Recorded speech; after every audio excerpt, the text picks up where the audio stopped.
Bueno, seguimos aquí en esta mañana, en esta jornada de innovación social en la acción comunitaria. Bueno, antes de empezar este espacio, este momento de conversación que hemos creado, pues al ser una jornada de acción comunitaria y yo creo que uno de los objetivos es hablar, pero también crear ese espacio comunitario dentro de lo que en estos momentos hemos podido pensar y ponerlo entre todas y entre todos. Así que hacemos un llamado para que participemos. Esta conversación es abierta, es una conversación participativa, así que a medida de que vayamos poniendo todos los temas y que vayamos profundizando en todas las reflexiones, quien quiera luego conversar, hacer una reflexión, una pregunta, bienvenido o bienvenida, que de esto se trata también. Así que, Egunon, guste hoy, en la creación de estas jornadas nos pareció importante generar espacios de reflexión que muestren los factores que más influyen y forman parte de la acción comunitaria. Uno de estos determinantes es, sin duda alguna, el barrio. El barrio como receptor de realidades globales que acoge y visibiliza la dura realidad de las crisis humanitarias y de los propios movimientos migratorios.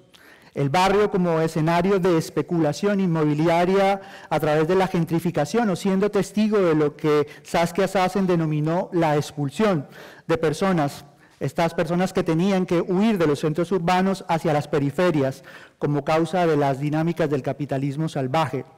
El barrio como reconstructor de identidad comunitaria en procesos de intervención social haciendo parte de las personas que se encuentran en situación de exclusión social. El barrio como un espacio físico y no físico que nos enseña a analizar las realidades desde determinadas perspectivas, como son el origen, la raza, la identidad de género, la clase y las propias diversidades. El barrio también desde la retina, desde nuestras propias utopías, como un lugar feminista, transformador, antirracista, diverso, resiliente. Para profundizar sobre estos elementos hemos invitado a dos personas cuya trayectoria vital, conocimiento personal y experiencia también profesional nos pueden guiar en la comprensión desde dentro del barrio como un espacio constructor de identidad comunitaria y también personal. Tengo el agrado de presentarles a Araceli Cañadas, filóloga y profesora de la Universidad de Alcalá, con una importante trayectoria dentro del movimiento asociativo gitano. Desde 2011 imparte la asignatura Gitanos de España, Historia y Cultura en la Universidad de Alcalá. Araceli, Egunon, Onguietorri. Gracias. También está con nosotros Lucía Sue Bomio Rubio, escritora, periodista, docente, autora de los libros Hija del Camino y Las que se atrevieron, participante del espacio Afro, Centro Cultural para el Empoderamiento de la Comunidad Africana y Afrodescendiente, columnista del periódico El País a través de la columna Barrionalismos. Egunon, Lucía, Onguietorri. Es que ricasco, muchas gracias por la invitación, Egunon, a todo el mundo. Vale, vamos a empezar con la primera pregunta. Amin Maalouf, en su libro Identidades Asesinas, nos planteaba aquella reflexión de que la construcción identitaria bebe de múltiples pertenencias. ¿Cuál es el papel de los barrios en la creación de una identidad individual y colectiva para vosotras? No sé, empezamos. Si quieres, ¿empiezas tú o empiezo yo? Como quieras. Empieza tú, empieza tú. Bien. Bueno, Lacho Dives, buenos días a todos. Me encanta ver un auditorio tan grande, tanta gente que nos escucha, sobre todo a los que nunca somos escuchados. Entonces es una alegría que tantos oídos y tantos ojos estén puestos en nosotros hoy. Agradecer a las instituciones que me han invitado a venir. No sé, sé por qué estoy aquí, pero no sé muy bien por qué estoy aquí. Y en eso quería reflexionar a raíz de la pregunta de Juan. ¿Qué es barrio? El barrio es una cosa física, el barrio va con nosotros vamos con el barrio. Esto que está aquí detrás es la bandera gitana. Cuando yo fui invitada amablemente a participar en este conversatorio, lo primero que hice, como hacemos todos, es llamar a mi gente aquí. Y llamé a Tamara, llamé a la gente de AMUGE. AMUGE es la Asociación de Mujeres Gitanas de Euskadi, para decirles que venía y para decirles que iba a participar. Bien. En ese sentido, ellas me han comunicado un montón de cosas de su barrio de Ocharcoaga, porque yo no vivo en Ocharcoaga. Entonces, estaría bien que también ellas estuvieran conversando con nosotros, porque lo tienen de primera mano, aunque fueron invitadas e informadas, desde luego, sobre el estudio y fueron entrevistadas para el estudio. Ellas me han comentado, porque en relación a esto, Lucía dice, voy a poner unas imágenes de Alcorcón, ella os explicará ahora cómo son, y yo les he dicho a Mujer, ¿hay alguna imagen que podamos poner en este sentido en el barrio o en Bilbao? Y me han dicho que han intentado muchas veces, con motivo del 8 de abril, que es el Día Internacional del Pueblo Gitano, y en otras ocasiones que la bandera, esta que ven, o que poder pintar algún banco con la bandera, poder sacar la bandera, y nunca ha sido recogida esta iniciativa por parte de AMUGE. Aprovecho que aquí, si hay personas con agencia en este asunto, en las próximas ocasiones que ellas quieran sacar la bandera, pues sea recogida esa iniciativa y puedan hacerlo. Por ese es el motivo en el que, por lo menos ustedes van a saber cuál es la bandera y va a estar en este salón de actos tan significativo. Nosotros, que no somos una identidad ni una cultura territorial, no tenemos territorio, nunca lo hemos tenido, la cuestión del barrio como algo físico es algo que quería entrar en conversación con Lucía. Lo sentimos más como el barrio como algo interno. Donde nosotros vamos está el barrio. Y aunque no vivamos en un barrio, siempre tenemos relación con él porque nuestros familiares, nuestros cercanos sí pueden estar en ese barrio y va con nosotros. No sé si a respecto de eso querías decir algo, y luego quería plantear también la diferencia o la evolución o mutación o lo que sea de barrio a gueto, de gueto a barrio, si podemos reflexionar sobre eso. Bueno, de nuevo, gracias por la invitación. Claro, retomando un poco tu pregunta y pensando en Amin Maalouf, autor de Identidades Asesinas, sí. Una de las cosas que dice es que tendemos a sentirnos o a privilegiar aquella parte de nuestra identidad que sentimos que está siendo más atacada, ¿no? Pues yo siempre lo digo, a mí de pequeña no me decían no juego contigo por ser niña, a mí me decían negra de mierda, vete a tu país. Yo soy nacida en Madrid, de padre Guinea Ecuatorial, y me siento profundamente alcorconera, no porque Alcorcón sea tampoco un lugar libre de violencias, porque en absoluto, me temo que ningún lugar lo es, ¿no? Como mujer, como persona de periferia, como persona leída como negra en esa época, ahora leída como latinoamericana, dominicana, colombiana, etc., etc., porque esto de la identidad es profundamente contextual. Y lo que sí sucede es que es esto, ¿no? Que yo durante mucho tiempo me aferro a esta identidad como persona negra porque es la que está siendo más atacada. Yo me voy a vivir a Guinea Ecuatorial, ahí ni siquiera me leen como negra, mi madre es blanca. Entonces, ahí sobre todo siento que es atacada mi dimensión de mujer. Cuando yo regreso me doy cuenta de que no tengo por qué renunciar a ninguna de mis caras, ¿no? Como prisma identitario que somos todas las personas, porque soy muchas cosas al mismo tiempo, porque soy de Alcorcón, porque soy mujer, porque soy negra, pero bueno, tengo madre blanca y por tanto eso me confiere también una serie de privilegios. Y el barrio empieza a configurarse como el espacio al que regresar, en mi caso, o en el caso de muchas personas migrantes o de ascendencia migrante, cuando te sientes hija del camino, cuando allí te leen como alguien de aquí y de aquí te leen como alguien de allá, ¿no? Nunca me he sentido española porque tampoco me han dejado desde el momento en el que me hacen la pregunta con eco, ¿de dónde eres? España, España, España. Bueno, Madrid, Madrid, Madrid, Alcorcón, Alcorcón, no hay más Alcorcones. O la pregunta al cubo, ¿de dónde eres? España, ya, pero ¿de dónde?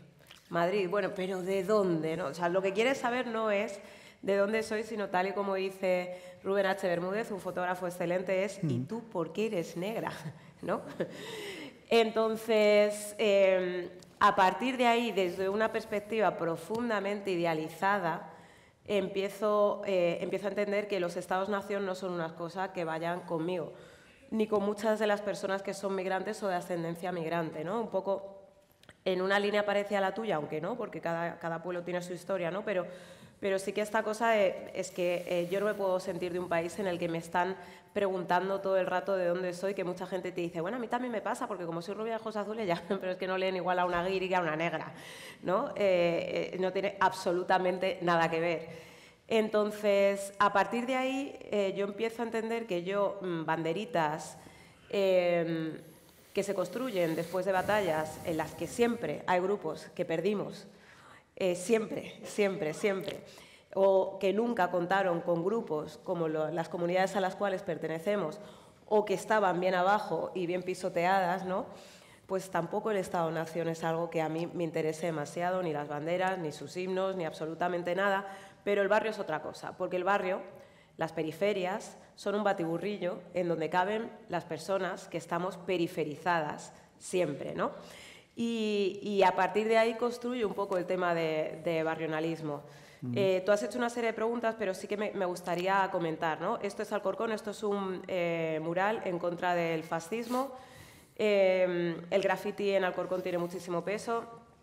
Durante algún tiempo la cultura hip hop salvó a un montón de personas jóvenes que podían haber caído pues, en temas que tienen que ver con droga, etcétera, etcétera, y que bailando break, haciendo rap o haciendo grafitis, mi hermano siempre se lo dice a mi madre, jolín, mamá, porque mi hermano ha sido grafitero, mamá, es que podría estar drogándome, pero estoy pintando. Y mi madre, bueno, podrías no hacer ninguna de las dos cosas, ¿sabes? que pintar en ciertos lugares es ilegal, ¿no? Pero sí que es verdad que yo creo que salva a mucha gente y me parece muy interesante también poder construir nuestra memoria o poner en valor, porque la memoria existe, pero registrar esa memoria histórica que tenemos también en los barrios y entender que los soportes no tienen que ser los convencionales.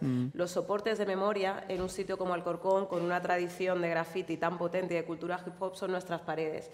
Y nuestros héroes, nuestras heroínas, son nuestros caídos, son aquellas personas a las que eliminó el fascismo de una manera u otra, entre las cuales también, lógicamente, hay personas racializadas, porque parece que el fascismo es una cosa... Bueno, yo creo que a estas alturas tenemos claro que el fascismo no se quedó hace tiempo, ¿no? Sino que está súper presente, que está lamentablemente incluso en el Congreso de los Diputados. Aquí os libráis, ¿eh? Pero en otros sitios, municipios, en Madrid no nos libramos, lamentablemente. Y que caídos pues también pueden ser personas como Ndombele, que es un chaval de 16 años al que mató un nazi en el año 2002. Porque es algo también de lo que se han librado algunas provincias del Estado, pero en Madrid, pues yo salía del colegio, antes lo comentábamos, y había nazis a la salida del colegio, ¿no? O sea, los años 90 fueron tremendamente duros y hay gente igual que te dice, ya, yo como punky, ya, pero es que tú podías performar no ser punky, ¿no? Tú podías quitarte la cresta o cambiar tu indumentaria, pero es que yo no me podía arrancar la piel, ¿no? Entonces, el barrio también es eso, por eso a mí a veces me sucede que pienso que idealizo mucho porque no todos los recuerdos fueron bonitos. Yo tuve que cambiar el trayecto para salir de mi colegio, porque cuando salía había nazis pegándose muchas veces con antifascistas, pero insisto, yo no me podía escapar de todo eso, ¿no? Y además como que se asocia mucho a los años finales de los 80, de los 90, con llegada más de población migrante. Hay personas, hay grupos que no son migrantes, porque no se puede llamar migrantes a gente que lleva aquí 300.000 millones de años, como es el pueblo gitano. Habría que hablar también de migración con la comunidad negra, que también se las trae. O sea, mi padre nunca ha tenido otra cosa que no sea pasaporte español por imposición colonial, pero así ha sido. Mi padre llega en 1966, antes de que su país fuera país. Por aquel entonces era todavía provincia española, pero bueno, como hay la memoria histórica solo se refiere a ciertas cosas, nunca tiene en cuenta la colonialidad o la historia de los pueblos no blancos, pues se quedan fuera bastantes cosas. El caso es que en los años 2000... Ndombele fue a una zona de ocio de Alcorcón y le mató un portero de discoteca y mucha gente dentro de la comunidad negra o del antirracismo solo piensa en Lucrecia, ¿no? Como personas negra, afro a la que mataron. Y es importante Lucrecia es un símbolo porque es el primer asesinato tipificado como racista, que no significa que sea el primer asesinato racista, faltaría más. Pero sí que es verdad que qué pasa con el resto de personas, ¿no? Que van cayendo por el camino. ¿Qué pasa con esa memoria que incluso perdemos dentro del antirracismo? Entonces, se puede si queréis, poner otra de las fotos, ¿no? Conseguimos en Alcorcón que pusieran un parque con el nombre de Augusto Ndombele Domingos, Bueno, saldrá ahora. Sí, saldrá Sí. en algún momento. Conseguimos que le pusieran un parque justo enfrente del lugar en el que le asesinaron. Y creemos que esto es importante también, ¿no? Que no solo sea una cuestión de ¡ay, qué guay, sí, no solo sois huéspedes!, que es la sensación que tenemos siempre las personas racializadas, es que nos tratan como huéspedes, nunca como vecinas y vecinos, ¿no? ¿Por qué? Porque los medios de comunicación, que luego se hablará, ¿no? Pero hay Sí. esta lógica de que acabamos de llegar todo el rato, que nunca somos de aquí o que nunca estamos aquí. Prefiero decir somos de aquí, ¿no? Porque desde el momento en el que vives, construyes, eres. No eres solo huésped, eres también vecina. Ahí está. Entonces, pues Sí. bueno, conseguimos que le pusieran un parque justo en el lugar, enfrente, a escasos metros del lugar en el que le apuñalaron a un niño de 16 años, cuyos padres vinieron de Angola porque había una guerra, ¿no? Les evitaron la muerte allí, pero se lo mataron aquí, a su hijo, ¿no? Y yo creo que eso es súper importante que se tenga en cuenta en los barrios, esa memoria también de los caídos, de las caídas, de personas que formamos parte de los sitios que habitamos, Sí. y que además esta memoria se extienda no solo a las comunidades de las cuales forman parte estas personas, ¿no? Sino que se entienda que el barrio somos también nosotras, nosotros, nosotres, y que bueno, que estas iniciativas se escuchen, porque es cierto que en mi caso pues esta iniciativa se escuchó porque yo tenía una columna en El País que se llama Barrionalismos, entonces de repente, pues claro, es como, ay, mira, esta chica del barrio que está escribiendo en El País, que no sé qué, habla de Alcorcón, habla en positivo, qué interesante, pero que también se pueda escuchar a aquellas personas que no tienen una columna en El País y que también están haciendo barrio, y a veces mucho más barrio que yo, ¿no? Quisiera hilar un poco con el contexto de la primera pregunta. Toda esta perspectiva que se está proponiendo, digamos, en el debate y en la reflexión comunitaria del barrionalismo como un territorio desde este mismo concepto, más integral, más llenos de imaginarios, de construcciones identitarias a nivel cultural, a nivel histórico, memoria. Araceli, yo creo que haciendo esa mención con la bandera gitana, los barrios también son gitanos, forman parte de ese imaginario y de ese relato y de esa narrativa. Y por tanto, desde esa visión de quienes hablan o construyen las narrativas del propio barrio, me gustaría, Araceli, también hablar sobre el gueto físico y el gueto no físico. Sí. Me gustaría también que lo hiláramos también, Lucía, tú lo comentas desde tu columna, siendo periodista, el papel que tienen los medios de comunicación, el papel que están teniendo las redes sociales, el papel que tienen en esa creación de imaginarios, que pudiéramos hablar. Sí, la cuestión del gueto físico o gueto no físico, ustedes sabrán, bueno, muchos tendrán en su mente, ¿y esta tía ha caído en paracaídas aquí o qué? Porque evidentemente mi madre es gitana, pero, a ver, ni la sorpresa, ni la melanina, ni la, ¿cómo se dice lo del pelo? La textura capilar. No, lo que hace, la queratina, lo que tiene el pelo, que no sé lo que es.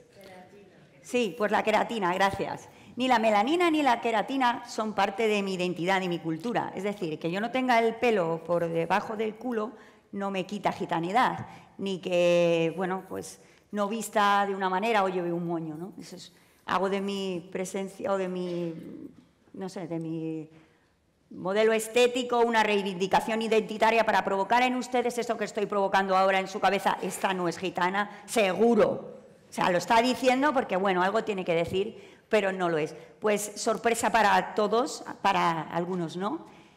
Los gitanos somos diversos, muy diversos. Y hay gitanos muy blancos, gitanos muy oscuros, gitanos con el pelo corto, con el pelo largo, gitanos evangelistas, gitanos ateos, gitanos cristianos, gitanos de izquierda, gitanos de derecha, de todo, ¿vale?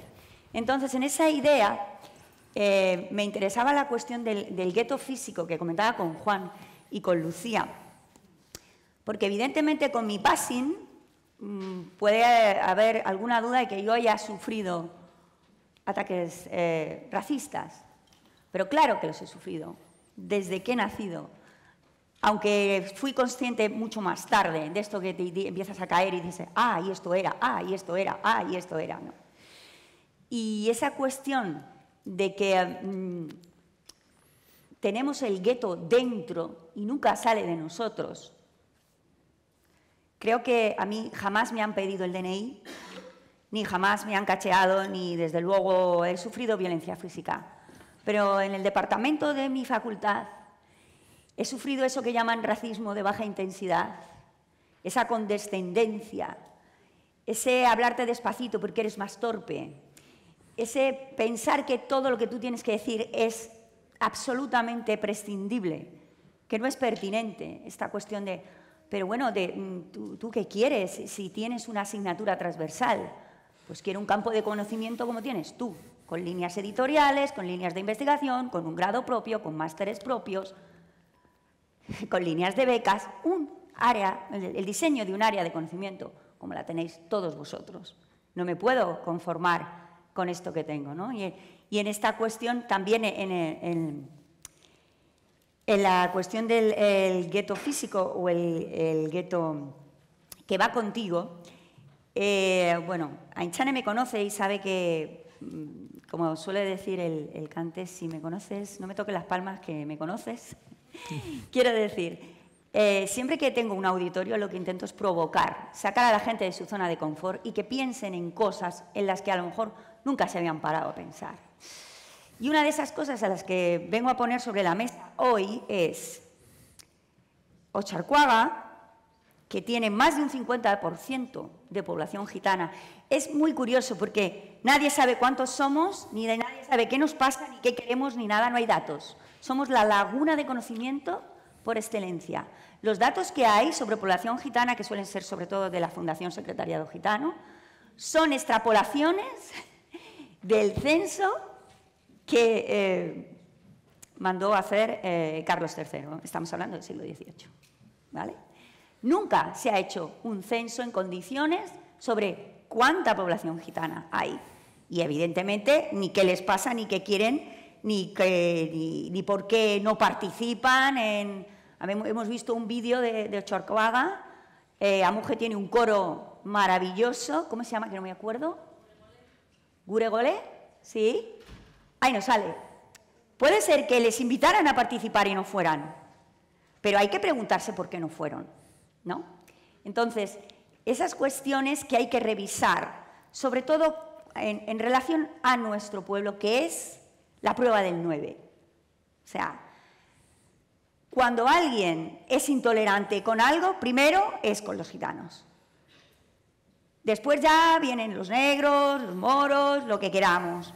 Pero hay estudios sobre esto. O sea, la gente prefiere tener un vecino enfermo mental, expresidiario, cualquier cosa menos un gitano. Y esto es una realidad, ¿no? Entonces, ¿por qué? Bien, pues nos deberíamos plantear un poco por qué. Y voy a dar un dato para que reflexionemos sobre ese por qué y me gustaría que participáramos sobre esto. Me han comentado desde Amuge que solamente hace 3 años no había modelo D en la escuela de Ocharcoaga. No había euskera. Y lo tuvieron que reclamar ellas con un montón de lucha para que los niños de la escuela de Ocharcoaga tuvieran acceso al euskera. ¿Qué puede pensar un niño del barrio de Ocharcoaga que dice, no me quieren, no quieren que aprenda su lengua? ¿Por qué yo no tengo clases de euskera? ¿Porque estoy destinado a no participar de la vida social de Bilbao y de Euskadi en general? No sé. Lanzo la pregunta. ¿Qué más le da a ese niño vivir en Ocharcoaga que en otro sitio? Si el estigma lo lleva consigo, desde que se levanta hasta que se acuesta.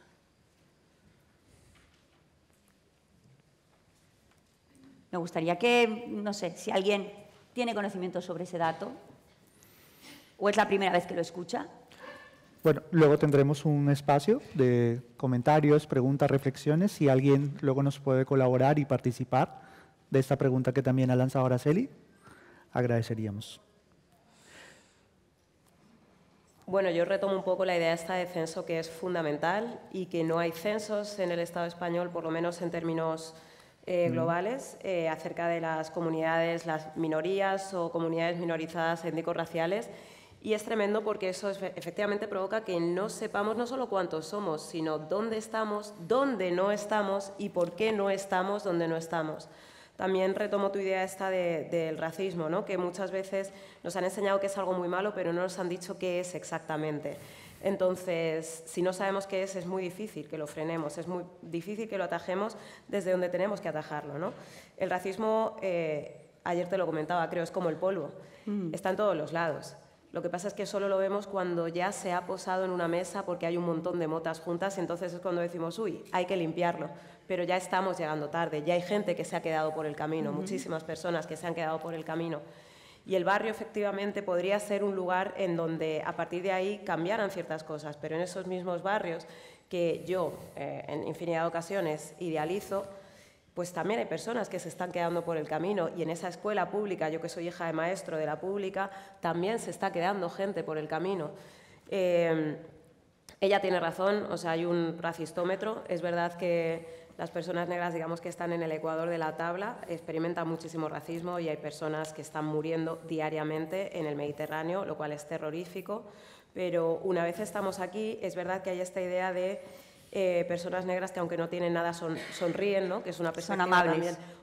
También, pero vamos, terriblemente racista. Lo que pasa es que hay esa narrativa un poco paternalista que yo siento que personas gitanas y árabes de Amazic, aquellas a quienes consideran moros, no tienen, ¿no? Las personas negras sí que están en el Ecuador, las personas gitanas y árabes pues lo tienen complicado. Hablábamos en esto ayer, ¿no? Sí que hay una idea del buen negro. Eso es. Pero no hay una idea del buen gitano. Sí que la hay en Andalucía, sí que hay alguna idea del buen gitano, pero viene de una romantización, desde luego no de una empatía ni de una solidaridad, sino de una romantización del flamenco, etcétera, etcétera. Pero en el resto del Estado, el gitano es potencialmente sospechoso, es el que te la va a liar. El negro, pues eso, es sonriente, tiene ritmo. Es racistísima eso, pero... Esto es... Pero el gitano huye porque pues eso, lo mínimo que te va a hacer es robarte el móvil o la cartera o cualquier... Que ahí también hay una perspectiva de género, porque yo siempre digo, ¿no? ¿A qué edad empieza a ser peligrosa una persona negra? Un hombre negro, más bien, ¿no? Pues porque es verdad que de pequeños son muy monos, ¿no? Y aunque no tienen nada, sonríen y bailan muy bien, pero luego de repente pues las identificaciones por perfil racial son terroríficas. Dicho esto, bueno, un 69% de hijos de inmigrantes, un 60% de hijas de inmigrantes que van a esos colegios públicos de esas periferias no están llegando a bachillerato. Son estudios que se han hecho aquí en Euskadi y es tremendo. Y en un 24% de los casos tiene que ver con la falta de expectativas por parte del profesorado. Y repito, y eso es tremendo.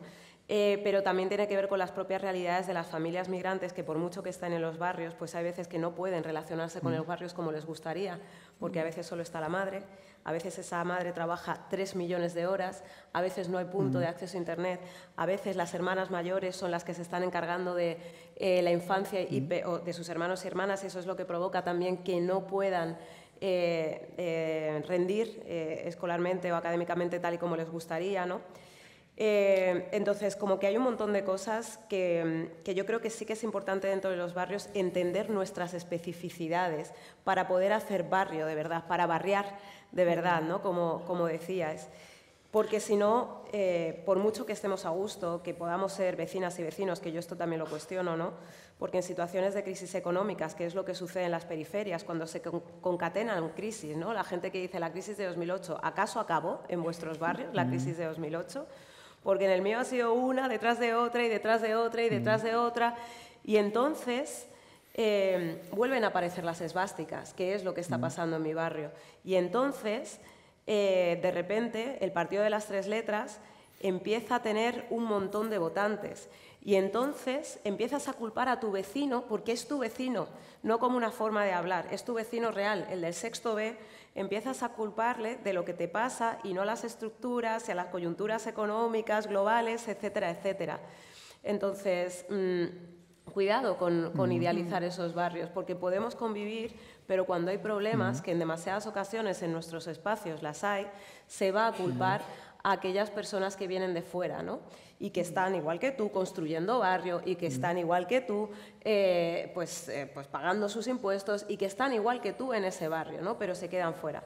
Con respecto al gueto físico y tal, es que una sale del barrio, pero el barrio no sale de una, porque nos expresamos. O sea, yo recuerdo una compañera del curro que me dijo un día, trabajo en la tele, yo trabajo en un programa que se llama Aquí la Tierra, en la 1, y una compañera me dijo, ay, sigues hablando igual, ¿no? ¿Sigues ¿Cómo? No, que no se te ha quitado el acento. ¿El acento de qué, no?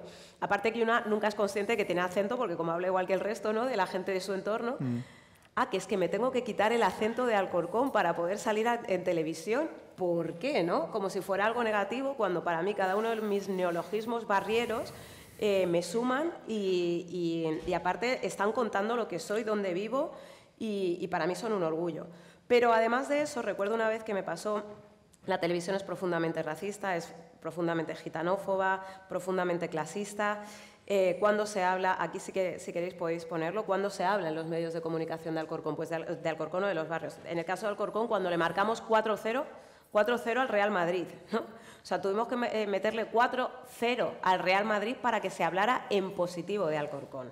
Si no, jamás de las jamases. Todo lo demás es romantización choni, ¿no? O, por ejemplo, con motivo de las elecciones, pues van a las periferias, ya sea Usera, ya sea cualquier barrio o periferia de Madrid, y entonces empiezan a hablar del jamón de pata blanca que se sirve en los bares, o empiezan a hablar de las uñas de gel, o empiezan a hablar de ir con chándal de lunes a domingo, ¿no?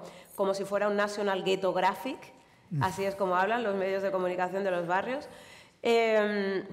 Y si no, ya es en negativo, pues es han matado a alguien, etcétera, etcétera. No tenemos derecho a una narrativa de lo cotidiano, no tenemos derecho a hablar de los barrios como un espacio en donde sí que se crean tejidos que son poderosos. De eso nunca podemos hablar, siempre va a ser como muy polarizado, ya sea para súper bien o para súper mal. Y luego, pues recuerdo también como periodista que en los 2000, y por eso hablo de gitanofobia, se llevaba mucho el ir al poblado chabolista, donde no solo viven personas gitanas, pero sí que hay personas gitanas, también hay personas migrantes, también hay personas blancas pobres, pero se llevaba mucho ir al poblado chabolista así, tuve, ¿no? O sea, sin titular ni nada. Eso es pornomiseria en estado puro, ¿no? O sea, y recuerdo que al regresar la primera vez del Salobral, que era el mayor poblado chabolista de Europa, me preguntaron, ¿has pasado miedo? Y yo dije, ¿por? Porque claro, a mí, o sea, miedo no me da. A mí me puede provocar rabia, a mí me puede provocar impotencia, ¿no? O ganas de exigir responsabilidades a quienes provocan que haya gente que esté viviendo en según qué sitios. Entonces dije, no, hombre, pues miedo no me ha dado. Y me dijo mi jefa, ay, claro, es que vives en Alcorcón. Y yo pensé, esta mujer piensa que Alcorcón es ciudad de Dios.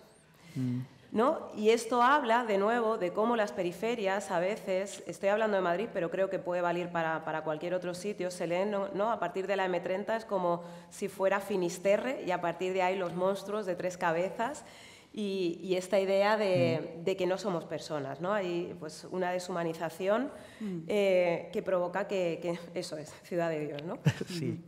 Que no podamos aparecer de otra forma y que seamos chungos, personas de periferia. No pasas miedo, no, tía, no paso miedo porque es que no me da miedo. Lucía, tomo este hilo que estás planteando de la complejidad que también existe en los barrios, lejos de romantizarlos. Existen también elementos de discusión y reflexión, anteriormente lo hablábamos en una conversación que hemos tenido, de que suceden también cosas en los barrios que no, o temas o reflexiones que no se darían en el espacio educativo o académico, que no se daría en un partido político, en una institución, pero que sí se dan en los movimientos asociativos, en los espacios de reflexión comunitaria. Y quería hacer mención sobre algo que sucedió el 8M, que sucedió en los propios barrios, y tiene que ver con una protesta por parte de colectivas de mujeres racializadas, migradas, gitanas, que no se sentían representadas por ese feminismo de techo de cristal, como lo dijese Ángela Davis, o también feminismo hegemónico. Podríamos, sin romantizar, pensar que el barrio podría delegarse desde esta perspectiva, una perspectiva crítica, como un nuevo espacio también de discusión, de nuevas reflexiones. Sí, antes de entrar en eso no puedo dejar de decir la cuestión de que hablaba Lucía de el fracaso, porque yo no digo fracaso escolar, yo digo fracaso del sistema educativo, porque desde luego ni las familias, ni los alumnos, ni los docentes tienen la responsabilidad de esos resultados. Es un fracaso del sistema educativo. Cuando Lucía hablaba de los porcentajes de los migrantes, los mayores porcentajes de no titulación y de absentismo son de población gitana. Siempre. Y llevamos aquí más de 600 años. O sea que no es cuestión de que hayamos venido anteayer. Es cuestión de que hay una voluntad clara de expulsión, de expulsar del sistema educativo a según qué personas que no merecen la pena para la sociedad. O sea, están ya determinados desde que nacen a no tener una formación. Y eso les va a condicionar toda su vida. No podía dejar de decirlo, porque además los datos que tengo del cole de Charcoaga no hacen más que apuntar en esta dirección.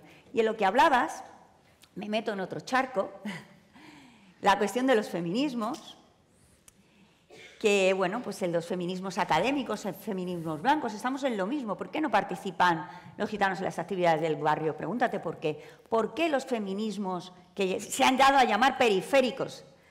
Atención al sintagma, feminismos periféricos o feminismos al margen. ¿Por qué critican al feminismo hegemónico y blanco y privilegiado? Pues a lo mejor es que el feminismo hegemónico, blanco y privilegiado tendría que hacerse una revisión, ¿no? Porque llega con ese barniz que yo digo de paya salvadora blanca, que viene a abrirte la puerta y a darte voz y ese tipo de discurso, cuando a lo mejor no sabe, como yo explico en muchas ocasiones, que cuando su abuela estaba sometida a su marido y no salía de casa y no tenía dinero y no disponía de su vida, mi abuela viajaba por el mundo en la compañía de Carmen Amaya, ganando su dinero, poniéndose pantalones y haciendo lo que le daba la real gana con su vida, con su sexualidad y con, pues bueno, con su plan para su familia, ¿no? Entonces, esta idea de que el barrio es solo receptor de iniciativas de cualquier tipo y que no es emisor de nada, pues eso es otra cosa que se debería revisar, ¿no? Porque hablaba antes Lucía con mucho acierto de apropiación. Yo no quiero nombrar a la innombrable, que estará en la cabeza de todos, pero esta cuestión del chándal, de las uñas de kilómetro, de los anillos grandes, eso yo lo llevo viendo pues hace 20 años y ahora resulta que es cool y es trendy. Y bueno, y ahora yo alucino con la moda que es absolutamente actual ahora de ir con pantalón de pijama. Y cuántas veces, es que las gitanas salen en pijama a la calle, ¿no? Pero si lo hace Kylie Jenner, esto es súper cool y súper trendy, ¿no? Se nos apropia todo. Ya no digamos nada de las músicas, de las estéticas, de las cuestiones culturales transgresoras, que esto es muy antiguo. O sea, es que esto pasa nosotros podemos decir que pasa desde que tenemos constancia de que estamos en Europa, ¿no? Grandes, bueno, Manuel de Falla, Lorca, etcétera, grandes intelectuales y artistas se han acercado a la cultura gitana para fusilarla, para arrasar con todo lo que les parecía interesante y luego decir que era genuinamente español, como decía Lorca, ¿no? Vale. Y ahí nos pasamos por el forro el reconocimiento, la reparación y la memoria y todo lo demás. Entonces, evidentemente, ¿qué podemos pensar? Pues que no estamos invitados a esta fiesta. Jamás lo hemos estado. Y todas las señales que nos mandan es, no queremos que estéis aquí, no sois bienvenidos, sois un problema para nosotros, ¿no? Entonces, ¿cómo manejas todo eso y con una sonrisa, ¿no? Entonces, pues esas reacciones que a lo mejor la gente tiene en mente de conflictividad o de... Bueno, podemos preguntarnos por qué. Hay dos explicaciones, yo siempre se lo digo así a mis alumnos. Hay dos explicaciones. Pensar que a lo mejor, oye, toda la sociedad tiene algo que ver en esto, o la explicación racista que deja a mucha gente tranquila, no es que evidentemente son subhumanos, evidentemente son monstruos, y entonces es lógico todo lo que ocurre. Y en relación al feminismo es especialmente sangrante, porque intentar creer que solo la academia o solo la blanquitud va a sacar a las mujeres de las situaciones en las que nos vemos desde nacimiento metidas, es necio y es absolutamente castrador de la lucha. Si hay mujeres valientes y hay mujeres que han sabido lo que hay que hacer para resistir y transmitir el conocimiento, son las excluidas.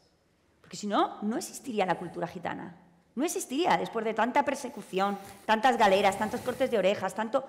¿Por qué existe? Porque todavía las madres les transmiten a sus hijas y a sus hijos, tú eres gitano.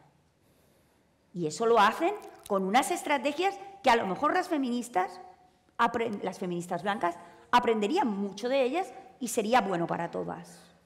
Pero evidentemente las feministas, ser feminista, igual que ser de izquierdas o ser de barrio, no te quita de ser racista y de ser racista antigitano, que es el racismo más profundo, más exacerbado y menos reflexionado de todos los racismos. Entonces, para nosotras es, yo digo en primera persona y creo, bueno, Lucián, hemos hecho aquí una conexión muy fuerte en estas horas que llevamos juntas, creo que es especialmente sangrante cuando te traicionan según qué personas que tú pensabas que iban a ser tus aliadas, me refiero a feministas.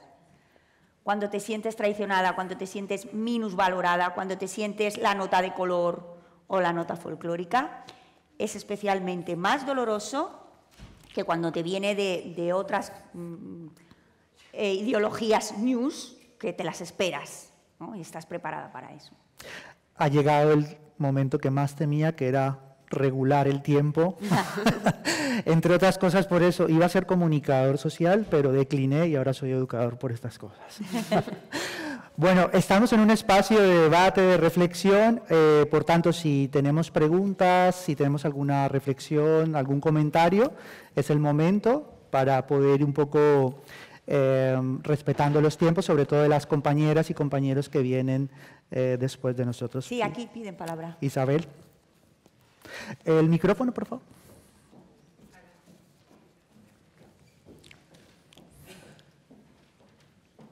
Hola, vale, yo voy a preguntarte sobre todo a ti, Araceli, y voy a hacer una pequeña reflexión.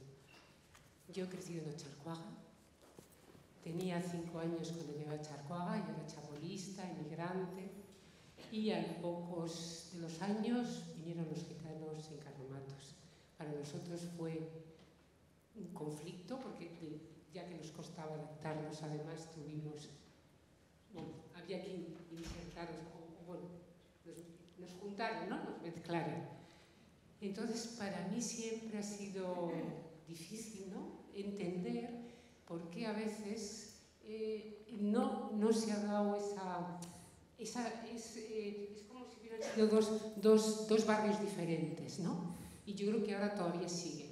Y luego yo también me pregunto, por ejemplo, mi hijo creció en una escuela pública, creció con niños gitanos, y hubo un detalle que siempre me llamó la atención. Le invitábamos a los cumpleaños y nos costaba mucho que nos prestaran a sus hijos para los cumpleaños. Y eran cumpleaños de todos y de todas, ¿no? Entonces, para mí siempre me ha gustado lo de la bandera gitana, que la desconocía. Me ha gustado muchas cosas de las que has dicho, pero para mí siempre ha estado esa pregunta. Yo no siento esa rivalidad, siento como desconocimiento, siento como barrera, siento como que no ha habido puentes, pero no sé si ha sido por ambas partes, ¿no? Esa sensación, porque yo sí he crecido en ese barrio desde que se hizo, ¿no? Entonces, mi pregunta va un poco por ahí, ¿no? Es decir, ¿cómo desconozco algo? A mucha gente que ha convivido conmigo, que a veces pues teníamos miedo de sus normas, de cómo vivían, y respeto, pero creo que esa parte de puente como barrio, no te digo como institución, no se ha dado, ¿no? Porque luego hay veces que en las asociaciones no estabais, o que a veces se fue creciendo la iglesia evangelista, ¿no? Vuestros cánticos. Entonces, para mí, un poco es desde ese desconocimiento, pero al mismo tiempo de haber estado al lado, pero separado, desde ahí te hago la pregunta. Muy bien. ¿Cómo es tu nombre? Perdona. Isabel. Isabel. Te agradezco muchísimo la pregunta, Isabel, porque es la pregunta que está en todas vuestras cabezas. Y decidme que no. Esa es la pregunta que está. Y Isabel es muy valiente en verbalizarla. Yo a mis alumnos siempre les digo lo mismo. No penséis que lo que vais a decir es muy bestia. Yo he llorado ya todos los... ¿Cómo se llama el río que pasa por Bilbao? El Nervión.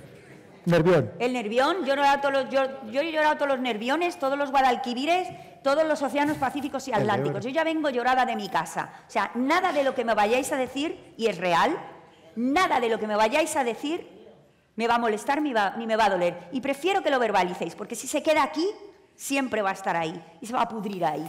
Pero si lo verbalizáis, me dais la oportunidad de intentar reflexionar sobre esto. Desde luego nosotros no somos el pueblo elegido, como no hay ningún pueblo elegido.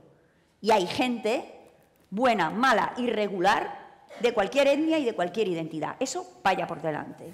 Y la miseria saca lo mejor y lo peor de las personas. Eso también vaya por delante. Pero yo te voy a proponer un lugar sobre el que reflexionar sobre eso, porque me interesa sobre todo porque tú eres de Ocharcoaga. Venimos de una tradición de siglos del gitano malo, el gitano peligroso, el gitano. Entonces eso lo llevamos aquí todos. No, es igual que cuando a mí me dicen, tú eres feminista, yo intento cada día ser menos machista. Todos somos machistas, todos somos racistas. Porque vivimos en un sistema así, y el que diga que no, miente. No hay ninguna persona que sea un ser de luz. Es un trabajo diario, levantarte e intentar ser un poquito menos racista, un poquito menos machista, un poquito menos clasista, ¿vale? Entonces, no es algo personal que tú digas, jo, no he sido capaz, o el barrio no ha sido capaz. Es fruto de una circunstancia social, de la que tú eres víctima, igual que de los habitantes gitanos de Ocharcoaga, ¿vale? No eran las mejores condiciones.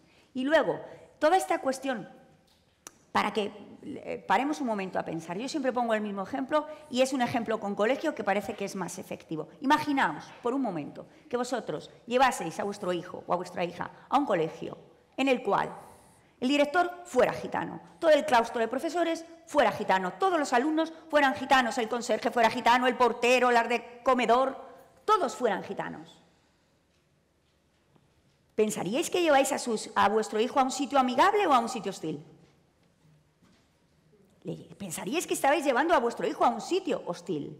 Eso es lo que siente el gitano cuando lleva a su hijo a una institución que le dice que es un trapacero, que su padre es un ladrón, que él no va a conseguir nada en la vida, que lo máximo que va a hacer va a ser un módulo o va a tener que entrar desde principio en eso que se llamaba antes diversificación curricular, porque tú no vales, porque tú eres vago, porque tú eres inferior mentalmente y porque toda tu familia se dedica solamente a tal y tal. ¿Qué impresión va a tener? ¿Quién va a querer llevar a sus hijos a algo así? Entonces, desde el punto y hora en que en las escuelas no hay una bandera gitana, no hay referencias, para los niños, los gitanos son monstruitos. ¿Y cómo va a ir un niño a un cumpleaños de un niño gitano? O al revés. Se han encargado muy mucho de que desconfiemos de unos de los otros. Porque esta también es una estrategia del privilegio en los guetos y en los barrios. El penúltimo contra el último. No vaya a ser que hagan comunidad y se den cuenta cuál es el verdadero enemigo. Entonces, es algo absolutamente planeado. Igual que el que no haya modelo D en la escuela de Ocharcoaga. No es casualidad. No es casualidad. Vosotros no estáis invitados a la fiesta. Y más vale que os deis cuenta cuanto antes, ¿no? Entonces, todo eso en una olla a presión, con la precariedad, con los problemas económicos, evidentemente no es el mejor sitio para la convivencia. Y es normal que haya conflicto. Lo difícil sería que no lo hubiera. Y más que va a haber, lo siento decirlo así de crudo, pero es que más que va a haber, porque la deriva absolutamente fascista que está tomando nuestra sociedad, va a haber conflictos verdaderamente violentos en los barrios. Y eso que decíamos, que veíamos en Estados Unidos o que veíamos en Francia, no, eso aquí no va a llegar, porque España no es un país racista, porque aquí somos todos muy tolerantes y muy mestizos. Mentira, señoras y señores, y ustedes lo saben, España es un país muy racista, mucho, y además consciente y no se lo quiere revisar. Y piensa que, bueno, como los niños pequeños, si no lo veo no está pasando, pues va a explotar. Y no tardando. Y entonces nos llevaremos las manos a la cabeza y diremos, ¿pero qué ha pasado? ¿Qué ha pasado? Si estábamos dando pasos en la acción comunitaria.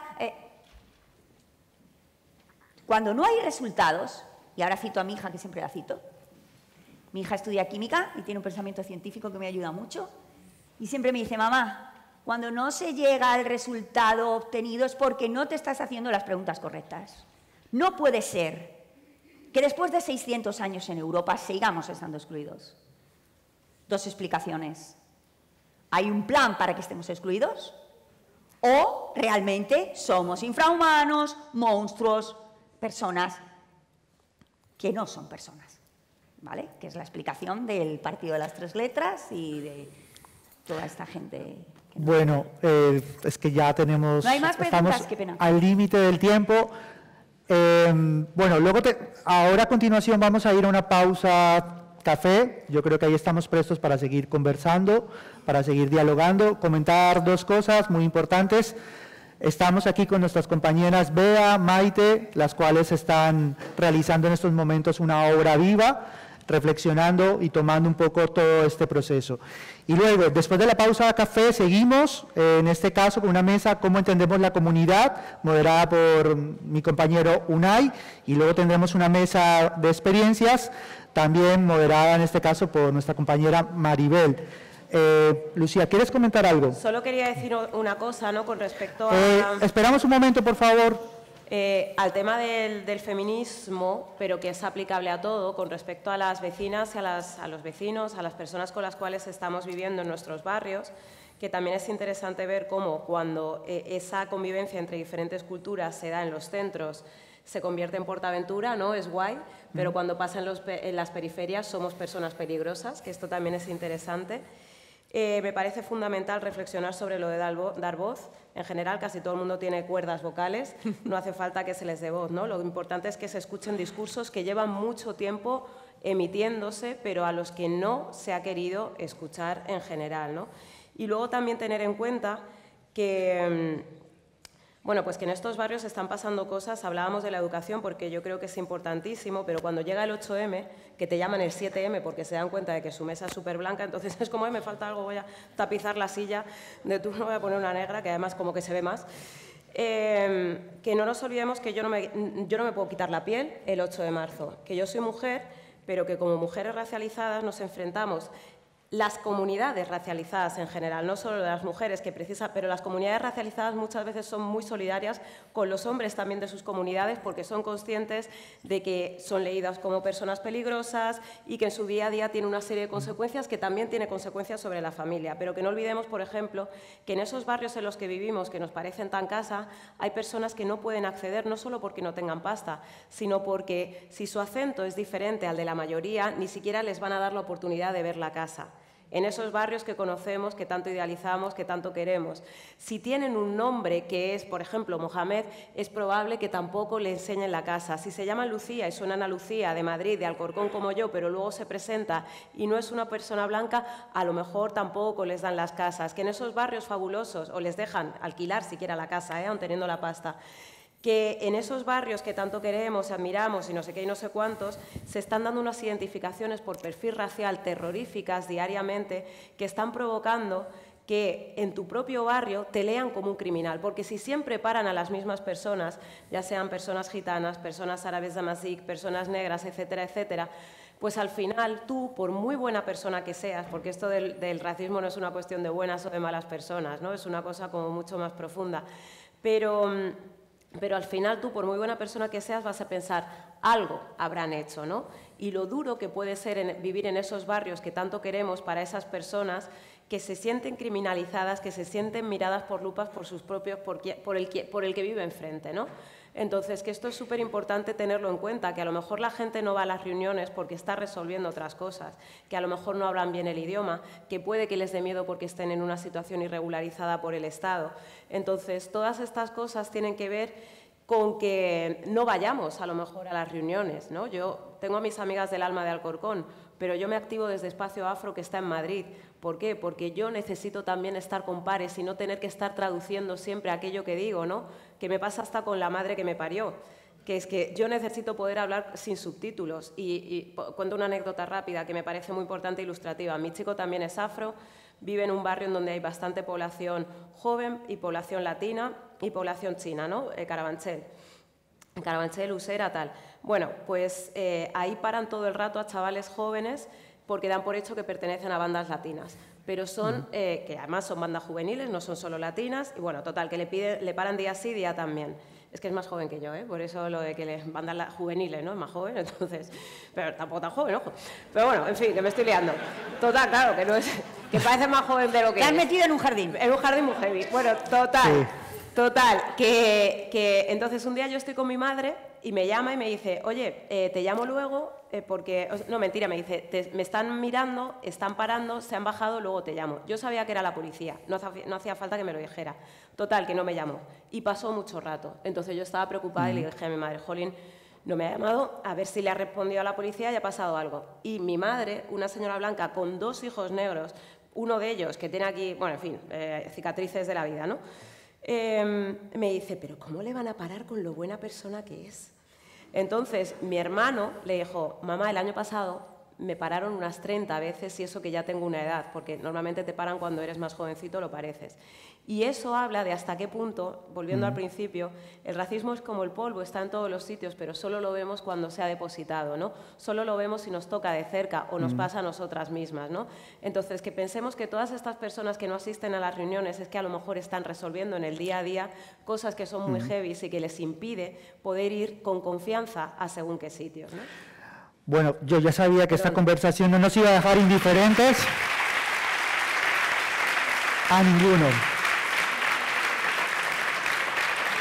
Creo que nos habéis sacudido bastante, nos habéis generado muchas preguntas.